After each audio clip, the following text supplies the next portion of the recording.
오늘같이 아주 더운 날에 있었던 일입니다. 남편이 교인들을 집에다가 초대를 했습니다. 집에 초대해서 점심 식사 약속을 했습니다. 아내는 더운 날 불 앞에서 음식을 요리하다 보니 좀 화가 났습니다. 그래서 불평을 남편한테 퍼부었습니다. 어쩌자고 당신은 이렇게 더운 날 사람들을 불러서 식사 대접을 시키는 거야 라고 하면서 남편에게 불평을 했습니다. 남편은 미안한 듯 묵묵히 집안을 샅샅이 치우고 정리했습니다. 교인들이 도착하자 이 조금 전까지 불평하던 아내는 완전히 얼굴과 목소리를 바꾸어 교인들에게 상냥하게 인사를 했습니다. 네. 웃으시는 분들은 경험이 있는 분들로 제가 인정을 하겠습니다. 식사 시간이 되어서 식사를 다 준비해서 앉았습니다. 목사님이 안 계셨기 때문에 목사님이 안 오셔서 이 식사들을 누가 하나 하다가 그 집에 6살짜리 여자애가 하나 있었어요. 딸이 있어서 엄마가 딸한테 기도 부탁을 했습니다. 얘야, 우리 식사해야 되는데 식사 기도 좀 해주지 않을래? 라고 하면서 이야기하니까 그 6살짜리가 에이, 고개를 좀 안 할래. 그래서 그냥 평소에 엄마가 기도하던 대로 그렇게 솔직하게 하나님 앞에 아뢰고 기도하면 되는 거야 라고 하자 이 딸이 뭐라고 기도했을까요? 이렇게 기도했답니다. 주여, 어쩌자고 이 무더운 날에 사람들을 불러서 식사를 대접하게 하셨나이까. 네, 이거 누구한테 들은 거죠? 네, 여러분, 또 무더운 날에 주님의 은혜가 우리들 가운데 풍성하게 넘칠 수 있기를 간절히 축원합니다. 아멘. 첫 번째, 하나님께서 우리에게 주시는 말씀, 완전한 순종을 하라라는 말씀입니다. 완전한 순종을 하라. 여러분, 순종에는 반쪽짜리 부분적인 순종은 없는 것 같습니다. 그거는 불순종이라고 합니다. 순종은 완전히 순종하는 것을 제대로 된 순종이라고 합니다. 지금으로부터 한 35년 전에 있었던 일입니다. 1979년 12월 13일 육군 특전사령관 비서실에서 있었던 일입니다. 특전사령관 비서실에 있었던 김오랑이라는 소령이 계셨는데 이분이 33살 된 육군 소령입니다. 월남전에서도 다녀오셨고요. 아주 육군사관학교를 나오신 아주 대단한 군인이셨습니다. 갑자기 자기 권총에 총알을 장전하기 시작했습니다. 탄창을 넣고 총알을 장전을 했습니다. 자, 그러자 자기랑 같이 일하고 있었던 중령 하나가 이렇게 얘기했습니다. 김소령, 지금 뭐하나? 네, 지금 보안사에서 특전사령관님 체포하러 군인들이 몰려오고 있습니다. 사령관님을 지켜야 됩니다. 그러자 같이 일하던 그 중령님이 이렇게 얘기했습니다. 김소령, 총 버려. 총 갖고 있으면 제일 먼저 사살당해 죽는다. 총 버리고 그냥 얼른 오면 투항해. 그러자 김소령은 그 얘기를 듣고 저는 그럴 수 없습니다 라고 하며 자기가 가지고 있었던 권총을 가지고 특전사령관실에 들어갔고 문을 걸어 잠갔습니다. 잠시 뒤 보안사에서 군인들이 왔고 M16으로 무장한 보안사 군인들에 의해서 제압당하고 잠시 뒤에 가보니 죽어서 넘어져 있더라 라고 이야기를 했습니다. 여러분, 이분이 월남전에도 갔다 오신 분이 권총 한 자루 갖고 그 소총 들고 오는 M16 들고 오는 사람들 당할 수 없다라는 건 몰랐을까요? 알았습니다. 알았는데도 가서 자기 사령관, 장관 지키겠다라고 해서 지키다 전투하다가 그 자리에서 즉사를 당했습니다. 여러분, 이분은 자기가 죽을 것을 알고 있으면서도 그렇게 했던 이유가 무엇입니까? 군인은 명령을 지켜야 한다. 군인은 명령을 지켜야 된다. 군인은 순종을 해야 된다. 여러분, 다시 바꿔 말하자면 우리들은 그리스도의 군인들의 군사들입니다. 그렇다면 여러분, 군인에게 제일 중요한 것은 명령을 받고 그 명령을 지키는 것입니다. 여러분, 매일매일 예수님으로부터 예수 그리스도를 통하여 명령을 받고 계십니까? 여러분, 받고 계신다면 그 명령을 지키고 계십니까? 군인이 명령을 지키지 않는다면 그 군인은 군인이 아닙니다. 이스라엘 백성들이 이집트를 떠나서 가나안 땅에 도착해서 정착하고 난 후에 벌어진 일입니다. 우리 사사기 3장 1절 말씀 같이 보겠습니다. 시작. 가나안 전쟁을 전혀 겪어본 일이 없는 모든 이스라엘 백성을 시험하시려고 주님께서 그 땅에 남겨두신 민족들이 있다. 아멘. 여러분, 가나안 땅에 이스라엘 백성들 말고 다른 민족들이 살고 있었다라는 것이죠. 여러분, 그런데 그 민족들이 살고 있었던 목적을 1절에서는 무엇이라고 이야기합니까? 이스라엘 백성들을 시험하기 위해서라고 성경은 분명히 기록을 하고 있습니다. 이것은 누가 사람이 한 얘기가 아니고 하나님께서 직접 하신, 그리고 하나님께서 지금 우리들에게 알려주시는 말씀입니다. 그런데 여러분, 다시 곰곰이 생각해 보시자면 이스라엘 백성들이 가나안 땅에 정착해서 가나안 땅에 다른 민족들이 있었다라는 것은 하나님께서 이스라엘 백성들을 시험하기 위해서 일부러 남겨놓으신 것이라는 사실입니다. 여러분, 그런데 처음 이야기를 들으시면 이거 완전히 다른 얘기네 라는 것을 여러분들도 느끼실 수 있으실 것입니다. 우리 민수기 33장 55절 말씀 다 함께 같이 봅니다. 시작. 너희가 그 땅의 주민을 다 쫓아내지 아니하고 너희가 함께 있도록 허락하였다가는 그들이 너희 눈에 가시가 되고 옆구리를 찌르는 바늘이 되어서 너희가 살아갈 그 땅에서 너희를 괴롭힐 것이다. 아멘. 민수기는 가나안 땅에 들어가기 전에 하나님께서 이스라엘 백성한테 내려주신 명령이셨습니다. 그 명령은 무엇이었습니까? 너희들이 가나안 땅에 들어가면 거기 있는 민족들을 단 한 명도 남겨놓지 말고 다 내보내라. 내보내면 그 사람은 어디 가서 살 데가 있다. 그런데 너희들이 이 땅을 차지하고 이 땅에서 사는 게 내 뜻이다. 그러니까 너희들은 힘들더라도 어렵더라도 그 다른 민족들을 가나안 땅, 이스라엘 가나안 땅에서 모두 다 내보내라라는 것이 하나님의 명령이었습니다. 그런데 이스라엘 백성들이 이 명령을 따르지 않습니다. 왜 따르지 않게 되냐면 내보내려고 하니까 저 사람은 착한 사람 같다 보이는데 저 사람은 그냥 내 이웃으로 있어도 될 것 같고 저 사람은 힘이 세서 저 사람은 그냥 노예로 부려먹으면서 살면 내가 편할 것 같고 아니 저 여자는 예쁘게 생겨서 그냥 이방 여자지만 내가 그냥 데리고 살면 좋을 것 같고 자, 이런 생각들이 들어서 하나님께서 분명히 다 내보내라라고 명령을 하셨는데 이스라엘 백성들이 불순종했어요. 그 명령을 지키지 않았어요. 그냥 불쌍하니까 데리고 살지. 처음에는 착한 척 했는데 그 사람들이 정착하고 살기 시작하니까 본성이 나타나기 시작하면서 이스라엘 사람들을 괴롭히고 심지어 몰아내고 심지어 이스라엘 사람들을 노예로 삼고 살기 시작했습니다. 여러분, 하나님께서는 처음에 명령을 내리실 때 이스라엘 백성들이 어떻게 할 것인지 진짜 눈으로 보시면서 말씀하시는 것 같이 말씀하셨습니다. 너희들이 만약 내보내지 않으면 저 민족들이 너희들의 옆에 가시와 같은 바늘과 같은 존재가 되어서 너희들을 괴롭게 할 것이다 라는 말씀이셨습니다. 여러분, 이스라엘이 제대로 정복하지 않아서 그래서 생긴 문제입니다. 그런데 하나님께서 잠시 전에 읽었던 사사기 3장 1절에서 무엇이라 말씀하셨습니까?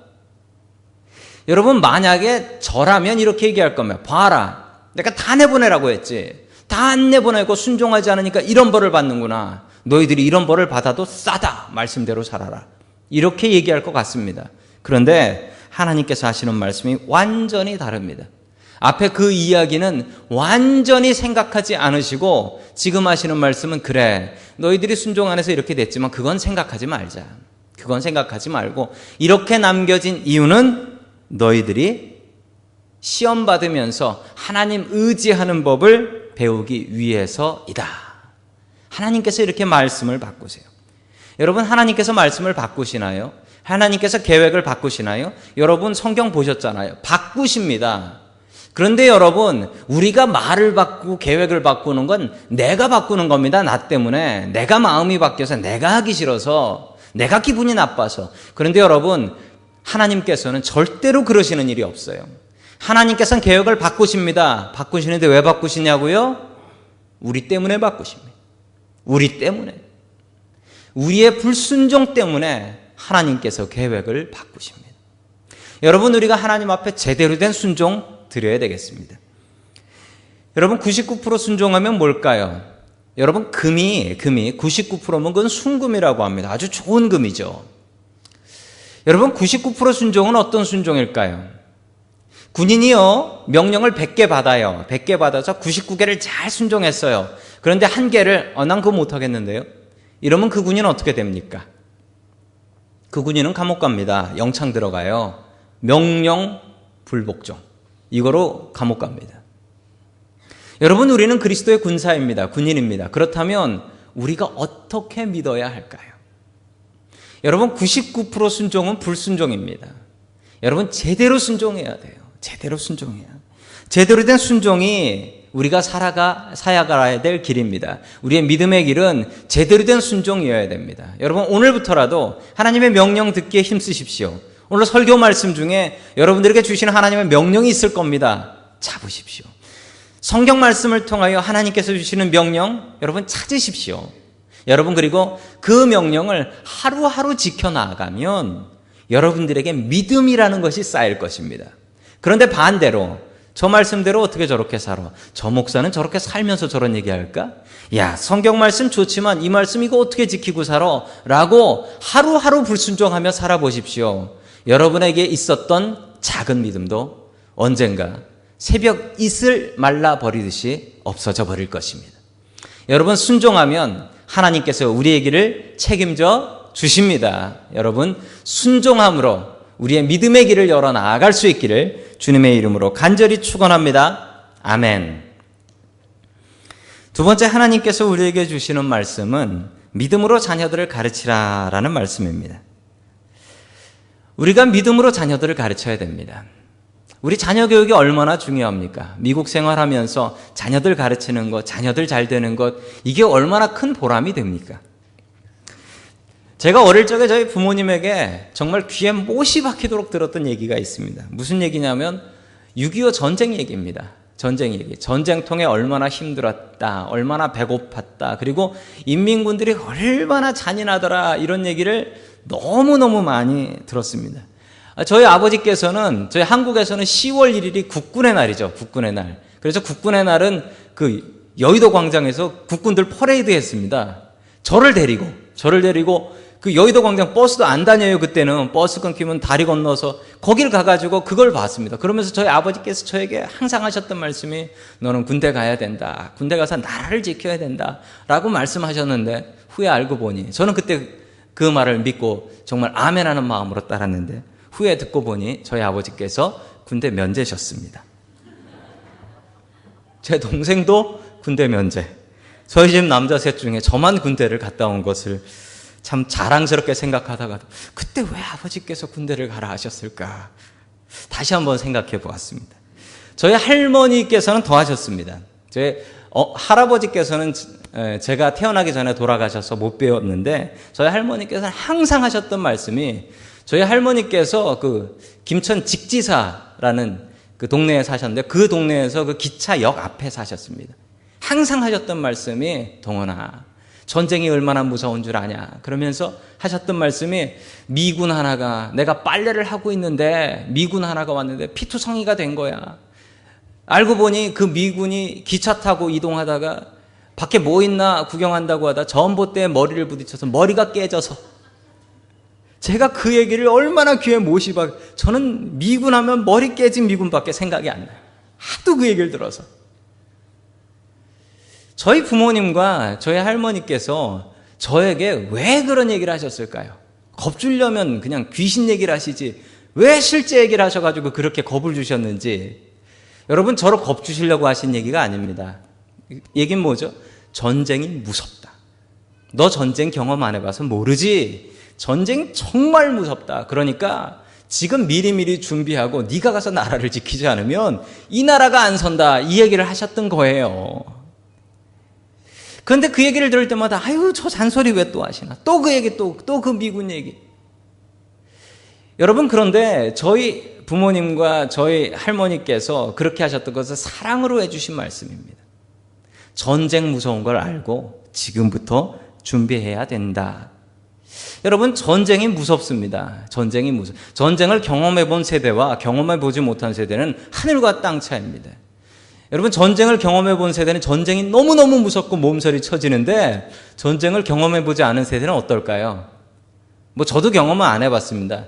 제 아들 둘을 보면 얘들이 전쟁을 경험해 보지 못해서 그런지 전쟁 연습을 해요. 지들끼리 1층, 2층에서 티용티용 총 쏘는 연습을 하고, 또 게임도 보면 뭐 다 전쟁하는 연습이에요. 전쟁. 다들 젊은 친구들이 여러분 레이저택이라고 아십니까? 레이저택. 애들이 조끼 입고요, 그 레이저 총 같은 거로 해가지고 서로 맞으면 죽었네, 점수 올라갔네, 이러는 게임이에요. 전쟁 경험해 보신 분, 전쟁터에서 정말 싸워보신 분들한테 돈 줄 테니까 그거 해보라고 한번 해보시면 그분들이 손사를 난 안 해 그러실 거예요. 왜 그렇죠? 전쟁을 경험해 보셨기 때문에 그렇습니다. 여러분, 하나님께서 정말 관심 가지고 계시는 세대가 계십니다. 우리 사사기 3장 2절의 말씀 같이 봅니다. 시작. 전에 전쟁을 겪어본 일이 없는 이스라엘 자손의 세대들에게 전쟁이 무엇인지 가르쳐 알게 하여 주려고 그들을 남겨두신 것이다. 아멘. 하나님께서 관심 갖는 세대가 있으시네요. 그 세대가 바로 전쟁을 경험해보지 못한 세대입니다. 여러분, 우리가 전쟁을 가르치자라는 것은 아닙니다. 전쟁을 경험한 세대라는 것은 세상이 얼마나 어려운 줄 알고 하나님 의지하지 않으면 아무것도 안 된다라는 것을 아는 세대입니다. 전쟁을 경험하지 않은 세대는 세상의 어려움을 모르고 하나님 의지해서 문제 해결한다라는 것을 모르는 세대입니다. 여러분, 아마도 우리가 죽을 때까지 우리에게 고통과 근심, 걱정, 배고픔, 아픔, 이것은 사라지지 않을 것입니다. 중요한 것은 이런 고통들을 주님 앞에 가지고 나와서 주님께 의지하고 해결함 받는 것, 이게 전쟁을 경험한 세대예요. 전쟁을 경험해보지 못한 세대는 어려운 건 모르고 근심거리 모르고 그래서 하나님 의지하는 법 모르고 이런 세대가 전쟁을 모르는 세대입니다. 하나님께서 우리에게 어려움을 주시는 이유는, 이스라엘 백성들에게 전쟁이라는 것을 주셨던 이유는 이스라엘 백성을 괴롭게 하는 것이 아니라 그 전쟁이라는 절박한 상황 속에서 하나님 찾아가서 하나님 붙잡게 하기 위해서입니다. 여러분, 항상 전쟁을 준비하며 살아가는 지혜가 있어야 됩니다.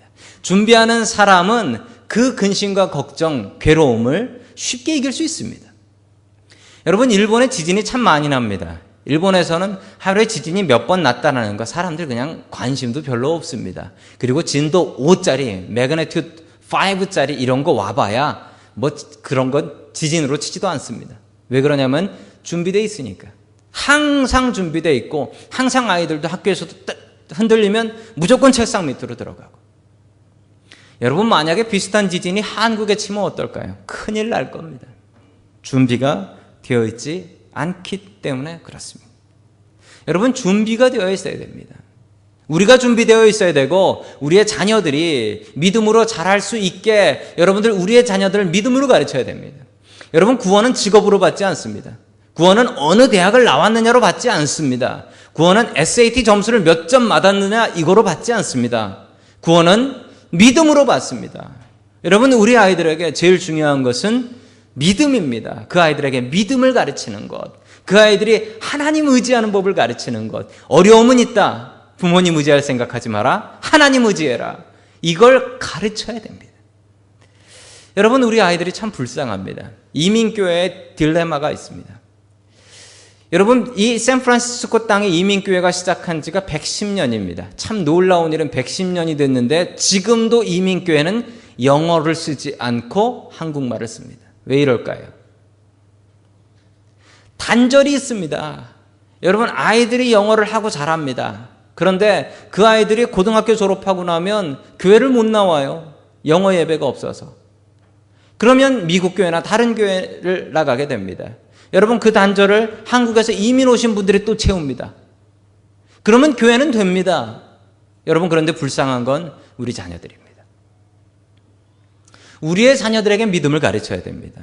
우리의 자녀들이 꾸준히 교회에서 신앙생활을 할 수 있도록 가르쳐야 됩니다. 가르쳐야 돼요.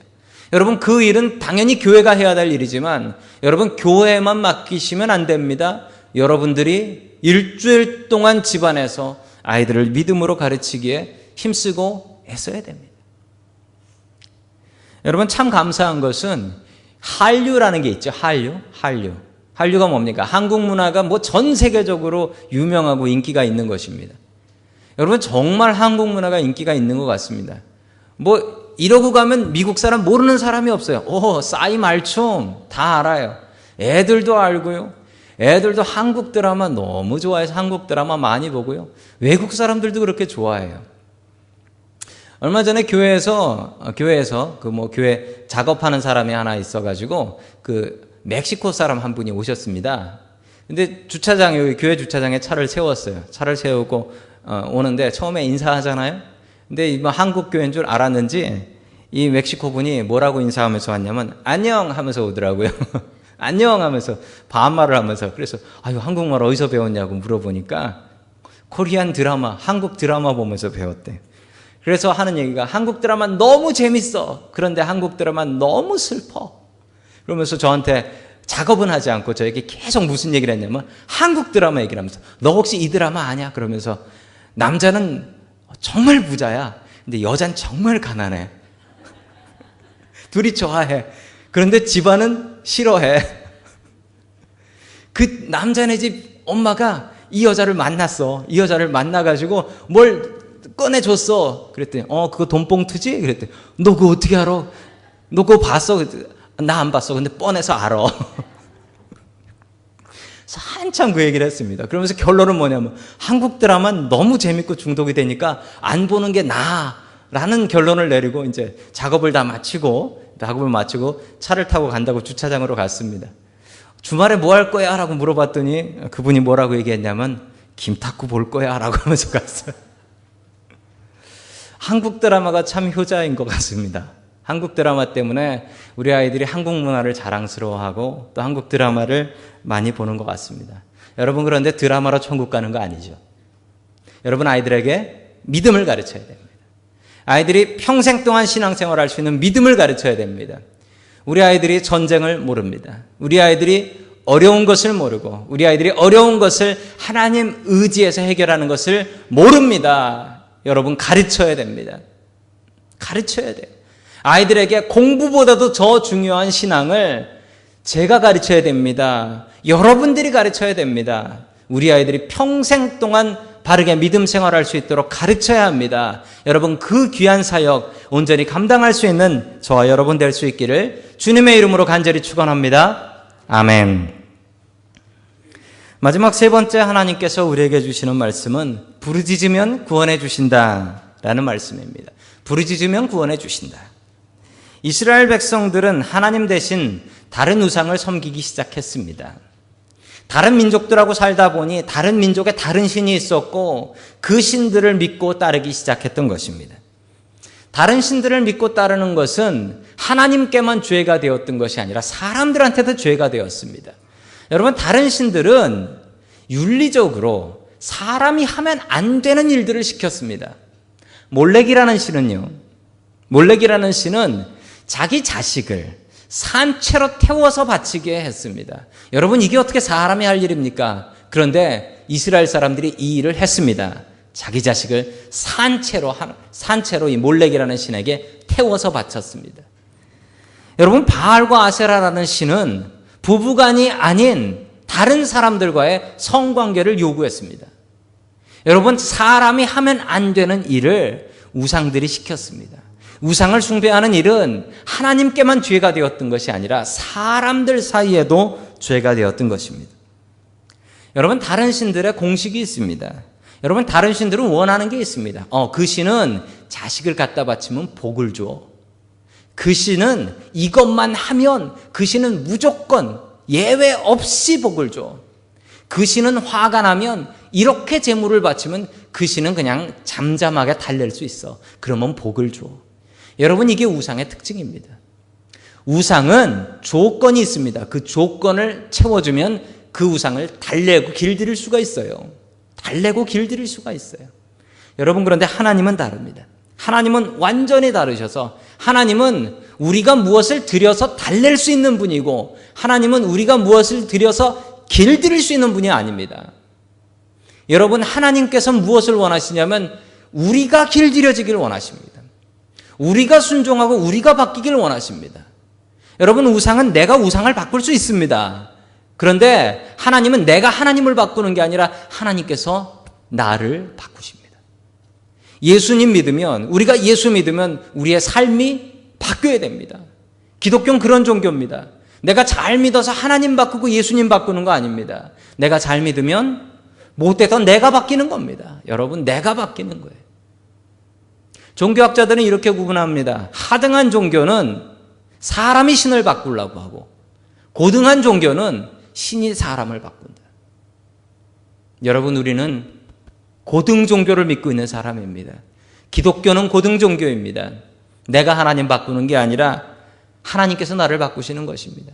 나 자신을 하나님 앞에 열고 하나님께서 나를 바꾸실 수 있게 하기를 주님의 이름으로 간절히 축원합니다. 아멘.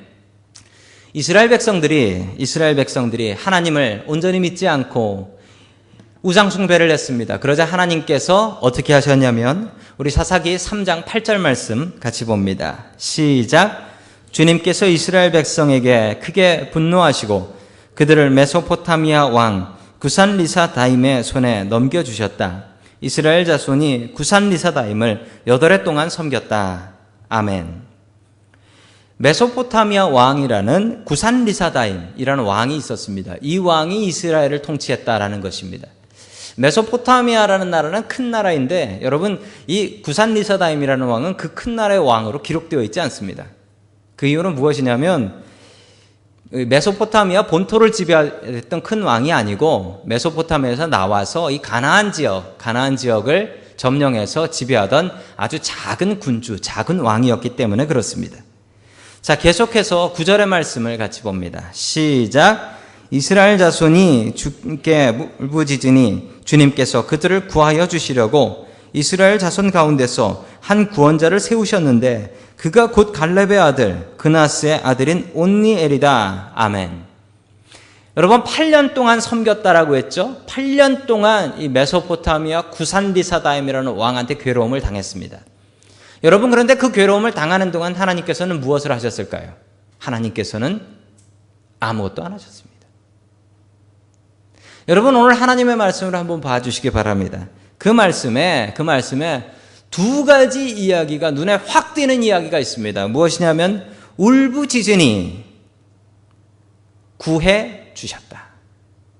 여러분, 이 두 동사가 한 절 안에 나뉘지 않고 나와 있습니다. 그런데 이 말씀은 성경에 너무도 많이 나와 있는 이야기입니다. 하나님 앞에 울부짖고 기도하니 하나님께서 구원해 주셨다. 여러분, 이것은 우리의 신앙의 공식과 같은 이야기입니다. 울부짖으니 하나님께서 8년을 기다리셨는데 울부짖으니 지체 없이 구원해 주셨다. 온니엘이라는 사람을 통해서 이스라엘을 구원해 주셨고 온니엘이 죽을 때까지 다시는 그런 괴로움이 없었다라는 것입니다. 여러분, 그렇다면 하나님께서 지금 우리의 무엇을 기다리고 계실까요? 우리의 기도를 기다리고 계십니다. 우리가 고통 중에 괴로워서 주님 앞에 울부짖고 기도하는 그 기도를 하나님께서는 지금 기다리고 계십니다. 여러분, 그 기도하시면 어떻게 될까요? 울부짖으니 구원하셨다. 여러분, 그 역사가 우리에게 있습니다. 여러분, 부르짖고 기도하십시오. 여러분, 새벽 기도에 나와서 부르짖고 기도하십시오. 금요 기도에 나와서 부르짖고 기도하십시오. 여러분, 예배 일찍 나오세요. 일찍 나와서 기도하십시오. 마치고 나서도 나와서 사람들한테 인사하실 필요 없습니다. 앉아서 기도하시면 됩니다. 그게 더 아름답습니다. 여러분, 기도하십시오. 하나님께서는 우리의 기도를 기다리십니다. 이스라엘의 기도를 8년 동안 기다리셨던 것처럼 하나님께서는 우리의 기도를 기다리고 계십니다. 부르짖고 기도하십시오. 하나님께서 들으시고 응답하실 것입니다. 그 아름다운 응답의 역사가 우리들에게 있기를 주님의 이름으로 간절히 축원합니다. 아멘.